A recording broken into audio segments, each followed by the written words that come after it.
Hi అండి, welcome to my channel. So కొత్తగా చూస్తే నా ఛానల్ని కంపల్సరీ సబ్స్క్రైబ్ చేసుకోండి. ఆ లైక్ అండ్ షేర్స్ మీరు లైక్ చేసినంత మాత్రమే నాకేమో కుప్పలు తప్పలు డబ్బులు వచ్చి పడిపోవు. జస్ట్ ఒకళ్ళకి మోటివేషన్ అంటే ఒకళ్ళకి వీడియో సజెస్ట్ అవుతుంది. నా ఛానల్ కొంతమందికి నచ్చితే సబ్స్క్రైబ్ చేసుకుంటారు అంతే. అంతకు మించి ఏమీ లేదు. ఒక రూపాయి ఖర్చు అయ్యేది కాదు, మీ చేతులు కూడా నొప్పవు అనమాట. సో అది ఏంటంటే ఎమోషనల్ డ్రామా అయిపోయి ఇవాళ ఒక చిన్న లాగ్ పెట్టారు. ఎవరు? లచ్చక టీవీ వాళ్ళు పెట్టారు కదా, మీరు చూసే ఉంటారు చాలా మంది. వారు చిన్న చేతికి క్యానల్ అవన్నీ ఉండేవి. ఒక్క రోజులోనే అన్ని సూదులన్నీ వేసేసి అంతే కాల్షియం పొటాషియం అన్నీ ఒకే నైట్లోనే వచ్చేసి అంత ఎనర్జీగా వచ్చిందా?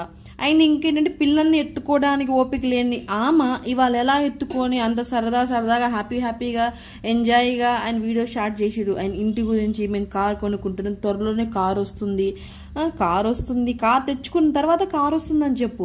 అంటే మనం ఇలాంటి ఏడుపుడు వీడియోలు చేసి మేము బాగా సంపాదించుకున్నాము, అందుకని మేము కొత్త కారు కొనుక్కుంటున్నాము, అందుకని అంతకుముందు పగలగొట్టిన ఇల్లు కట్టించుకుని ఇల్లు పగలగొట్టి మళ్ళీ కొంచెం ప్లేస్ అనేది కొంచెం పెంచుకొని మళ్ళీ ఇల్లు అనేది స్టార్ట్ చేసాము అనేది మీది వాగుడు.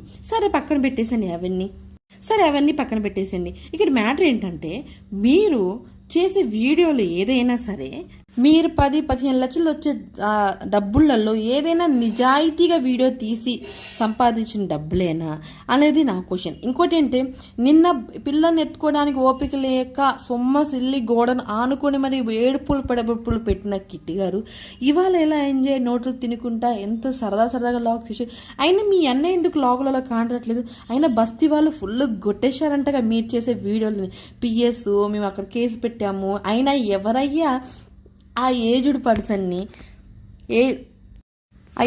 పర్సన్ని పెళ్లి చేసుకుంటారు, నువ్వు చేసుకో అని చెప్తే ఆ పిల్లలు వచ్చి కిడ్నాప్ చేసి చంపేసింది, కేసు పెట్టాం, అన్నీ డ్రామాలు ఆడిన తర్వాత సర్లే అయిపోయిందిలే అనుకునే లోపు ఈ పిల్లతో మళ్ళీ డ్రామా స్టార్ట్ చేసినాం.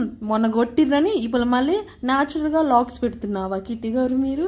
అండ్ ఇంకోటి మీరేనా చేయాలనుకుంటే నిజాయితీగా మిమ్మల్ని చూసి ఇంకొక నలుగురు చేసేటట్టు ఉండాలి, అంతేలే. కానీ మిమ్మల్ని ఎంతమంది ట్రోల్స్ చేస్తున్నారు ఒక్కసారి యూట్యూబ్లో సెర్చ్ చేసి లచ్చక్క టీవీ ట్రోల్స్ అని కొట్టు, ఎంతమంది ట్రోల్స్ చేస్తారో నిన్ను.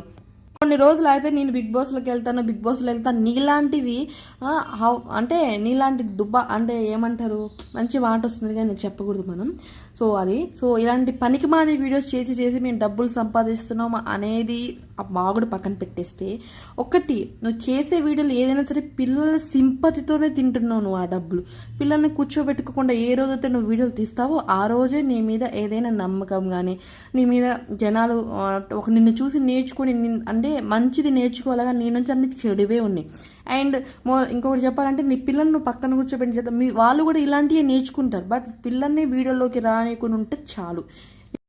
ఆ లతాని ఎట్ట మార్చావయ్యా, నిన్ను చూసి పెళ్లి చేసుకుంది, దాన్ని వెనకాల నువ్వు చేసే డ్రామాలని డబ్బులు వస్తున్నాయి కదా అని పెళ్లి చేసుకుందో అది ఆమెకే తెలియాలి. ఆమెను కూడా మార్చేసారా బాబు?